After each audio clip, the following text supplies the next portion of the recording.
നിയമവിലക്കുകൾ പോലും ഒരു കൂട്ടരെ തൊട്ട് പിൻവലിക്കുക ഭൂമി ലോകത്ത് നിന്ന് പറഞ്ഞാൽ അള്ളാഹ്ക്ക് എത്ര കണ്ട് ഇഷ്ടമുള്ള ഒരു ടീമാണ് അവർ. അതുകൊണ്ട് തന്നെ ബദരീങ്ങളും അതാ ബാക്കിയുള്ളവര് ഒന്നും പരിപാടി ഇത്ര ഉഷാറായിട്ട് കഴിക്കാത്തത് എന്താന്ന് പലരും ചോദിക്കാറുണ്ട്. എല്ലാം കഴിക്കാറുണ്ട് മുസ്ലിമീങ്ങൾ, പക്ഷേ ബദ്ർ ശുഹദാക്കൾ അത് വേറെയാണ്. ബദർ ശുഹദാക്കളും അന്നത്തെ ഷഹീദാവാതെ ജീവിച്ചവരും ബദരീങ്ങൾ അത് വേറൊരു സംഭവമാണ്. അള്ളാഹുവിന്റെ റസൂലിന്റെ സദസ്സിലൊക്കെ ബദരീങ്ങൾക്ക് സീറ്റുണ്ടായിരുന്നു മുൻനിരയിൽ.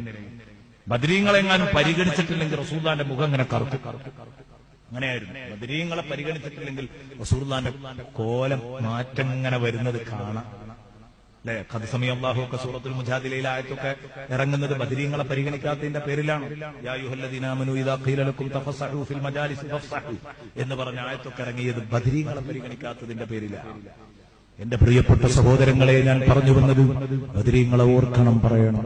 ബദരീങ്ങൾ നൽകുന്ന ഏറ്റവും വലിയ പാഠം അതേ ആയുധമല്ല ഫലം, ആയുധമല്ല ഫലം, അതേ ജനസംഖ്യയല്ല ഫലം.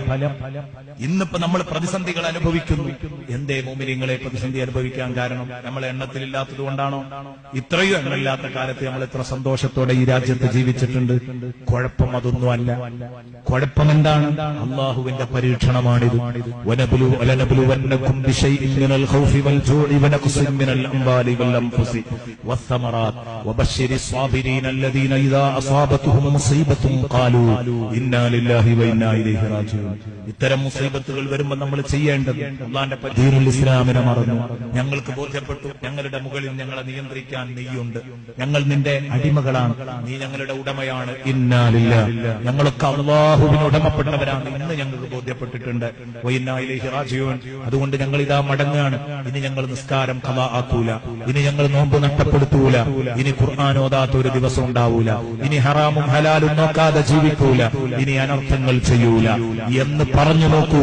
ഈ രാജ്യത്തെ പ്രയാസങ്ങൾ അതുമുഖേന തീരാനുള്ളതേ ഉള്ളൂ. അല്ലാതെ ലൈറ്റ് അണച്ച് വിളക്കൂതി ക്ലാസ് എടുത്തിട്ട് കാര്യമല്ല, ചോര തിളപ്പിച്ചിട്ട് കാര്യമല്ല, തീവ്രവാദ സംഘടനകൾ തട്ടിക്കൂട്ടിയിട്ട് കാര്യമല്ല.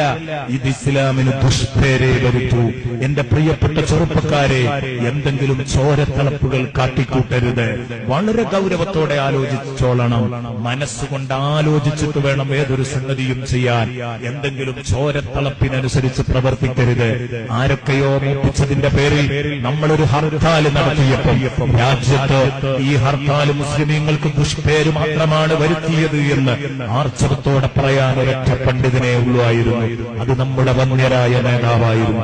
എത്ര ആളുകൾ പറഞ്ഞു അന്ന് ഫേസ്ബുക്ക് തുറക്കാൻ പറ്റില്ലായിരുന്നു. ഞാൻ ഒരുപാട് വേദനിച്ചു. പഠിച്ചോനെ ഉസ്താദ് അത് പറയേണ്ടിയില്ലായിരുന്നു എന്ന് പോലും തോന്നി. ഉസ്താദിനെ അത്രയും മോശമായി മുസ്ലിം വിരുദ്ധനായി ചിത്രീകരിച്ച് മുസ്ലിമീങ്ങളെ ഒറ്റുകൊടുക്കുന്നവനാണെന്ന് പോലും പറഞ്ഞ് ചിത്രീകരിച്ചെന്ന് പരിചയപ്പെടുത്തി ഉസ്താദ് പറഞ്ഞിടത്ത് ഉറച്ചു നിന്നു. ഈ ഹർത്താൽ, ആസിഫ വധക്കേസിൽ നടത്തിയ ഹർത്താല് നമുക്ക് മാനക്കേടാണെന്ന് പറഞ്ഞു. അന്ന് ആരൊക്കെ പ്രതികരിച്ചു? ചില ജനപ്രതിനിധികളടക്കം അന്തമില്ലാതെ പ്രതികരിച്ചില്ലേ അതിനോട്? ഞാൻ പറയുന്നത് 2 ദിവസം കഴിഞ്ഞപ്പോൾ റിപ്പോർട്ട് വന്നു. ഇതിന്റെ അടിവേര് മാന്തിയെടുത്തപ്പോൾ അത് RSSകാർ ഒരുക്കിയതായിരുന്നു. ഈ തന്ത്രം, ഈ ഹർത്താൽ RSSകാർ ആഹ്വാനം ചെയ്തതാണ്. അത് ഏറ്റുപിടിക്കാനല്ലേ ഈ വിളക്കൂതി രക്തം ചൂടാക്കുന്നവനുണ്ടായുള്ളൂ. അതിലേക്ക് എടുത്തറിയപ്പെട്ട ചെറുപ്പക്കാരോട് മൊത്തം ഞാൻ ചോദിക്കുന്നത്. പിന്നെ മിണ്ടിയില്ല, ഒരാൾക്കും മിണ്ടാട്ടല്ല. പിന്നെ കാന്തപുരത്തിന്റെ മേൽക്കിട്ടാർക്കും കയറണ്ട. എന്റെ പ്രിയപ്പെട്ട സുഹൃത്തുക്കളെ, മറിഞ്ഞുകൊണ്ട് സംസാരിക്കണം. രക്തത്തിളപ്പിനനുസരിച്ച് പ്രവർത്തിക്കരുത്. കാര്യം മനസ്സിലാക്കിയിട്ട് സംസാരിച്ചോളണം എന്നെന്റെ പ്രിയപ്പെട്ട സുഹൃത്തുക്കളോട് ഓർമ്മപ്പെടുത്തുകയാണ്. നാം ജീവിക്കുന്ന ബഹുസ്വര രാജ്യം, ഇന്ത്യ എന്ന ബഹുസ്വര രാജ്യം, ഇത് നമ്മൾ തകർക്കരുത്. ഇല്ല, ആസിഫ വധക്കേസിൽ ഞാൻ പലയിടത്തും നിന്നും പ്രസംഗിച്ചിട്ടുണ്ട്. നമുക്ക് പ്രതീക്ഷകൾ അസ്തമിച്ചിട്ടില്ല. അന്ന് അതിനെതിരെ ഏറ്റവും കൂടുതൽ പ്രതികരിച്ചത് ഇവിടുത്തെ മുസ്ലിം സുഹൃത്തുക്കളാണ്. അതുകൊണ്ട് തന്നെ ഈ രാജ്യത്ത് പ്രതീക്ഷ അവസാനിച്ചിട്ടില്ല. വെറുതെ ഇല്ലാത്തത് പറഞ്ഞു തീർപ്പിക്കരുത്. ഈ രാജ്യത്ത് ഇനിയും സമാധാനത്തോടെ ജീവിക്കാൻ പറ്റും. നമ്മൾ ഈ രാജ്യത്തെ കത്തിച്ച് ഒരിക്കലും കലാപക്കളമാക്കരുത് എന്നെന്റെ പ്രിയപ്പെട്ട സഹോദരൻ സഹോദരങ്ങളോട് പറയാൻ, എങ്കിൽ മുസ്ലിമീങ്ങൾക്ക് പ്രയാസമില്ലേ? മുസ്ലിമീങ്ങളെ നേരെയാക്കാനുള്ള ശ്രമങ്ങൾ അറിഞ്ഞും അറിയാതെയും ഒളിഞ്ഞും തെളിഞ്ഞും നടക്കുന്നില്ലേ? ഞാൻ അത് മറച്ചുവെക്കുകയല്ല, ഉണ്ട്. ഇതിന്റെ കാരണം എന്താണ്? നാം ആദർശത്തിൽ നിന്ന് വ്യതിചലിച്ചതാണ്. തിരിച്ചുവാ, ഇന്നാ ലില്ലാഹി വ ഇന്നാ ഇലൈഹി റാജിഊൻ. ഇങ്ങനെ നിങ്ങൾ പറയുകയാണെങ്കിൽ വബശ്ശിരി സ്വാബിരീൻ, അവർക്ക് നബിയെ തങ്ങൾ ഗുഡ് ന്യൂസ് കൊടുക്കണം. ഉലൈക അലൈഹിം സ്വലവാത്തും മിർ റബ്ബിഹിം വറഹ്മ വഉലൈക ഹുമുൽ മുഹ്തദൂൻ. അവർക്ക് അല്ലാഹുവിൽ നിന്ന് വ്യക്തമായ അനുഗ്രഹ കടാക്ഷങ്ങൾ വർഷിക്കും.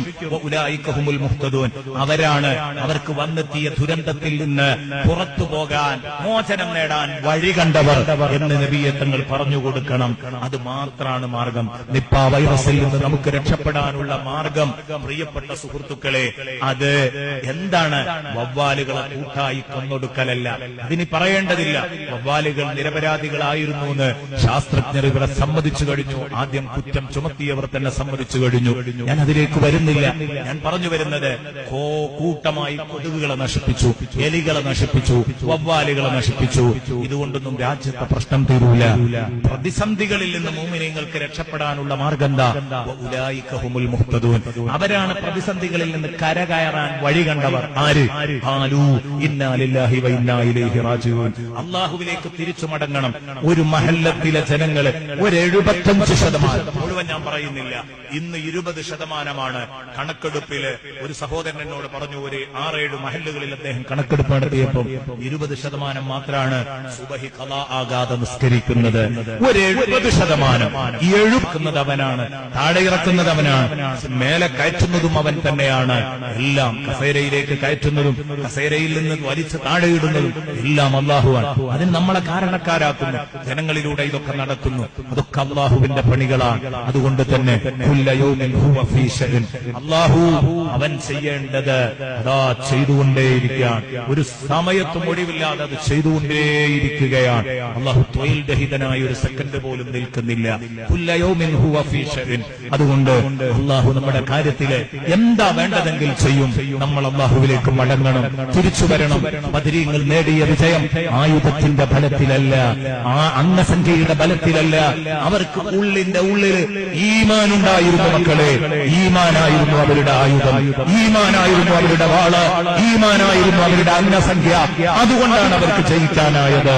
നമ്മൾ ബദരീങ്ങളെ അനുസ്മരിച്ച് പ്രഭാഷണം നടത്തുമ്പോൾ നിങ്ങൾക്ക് എനിക്ക് നൽകാനുള്ള ഏറ്റവും വലിയ സന്ദേശം അതാണ്. ബദരീങ്ങൾ ഉയർത്തിപ്പിടിച്ച ഈമാൻ.